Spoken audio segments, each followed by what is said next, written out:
And welcome back. With week 0 in the books, it is time for our brand new top 25.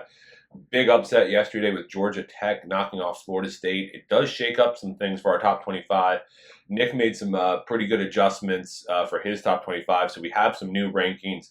We start with the others receiving votes. Virginia Tech still receiving votes from myself, but Nick drops them, so they end up in the receiving votes category. I had Boise State, and so does Nick. They receive votes. Joe still has UNLV, and then Nick voted for USC. So those four in the receiving votes category. Coming in at 25, Washington remains at number 25. Nick still has votes for them, so that stays there. Georgia Tech and Liberty tie at 23rd. I don't rank Georgia Tech, but Joe and Nick do, putting them at 23rd. Liberty ranked by myself and Joe, putting them at 23rd. I add Arizona, so they stay at 22nd. Memphis jumps up to 21st from 23rd. Moving to the next set, NC State stays at 20. Now 19 is Texas A&M after Nick added them to the poll. Clemson stays at 18. Miami jumps up to 17. Kansas State stays at 16. In the next set, we have Tennessee. They drop from 14 to 15. Oklahoma State jumps up from 17th to 14th.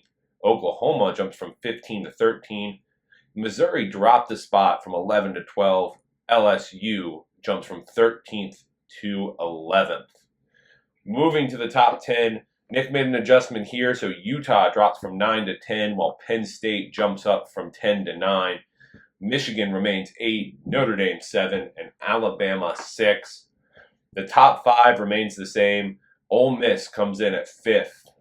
Number 4 is Texas. Nick has them a spot ahead, while Joe and Brian both put them at 4th. Oregon comes in at 3rd. Brian and Joe have them at 3rd. Nick has them at 4th. Number 2 is The Ohio State. Nick's still giving them his number 1 vote, but I have them at 2nd, and so does Joe. And then number 1 is Georgia. They are your top-ranked team in our poll. We should see some more shakeups this weekend with Week 1 going. We'll be back with our post-Week 1 rankings.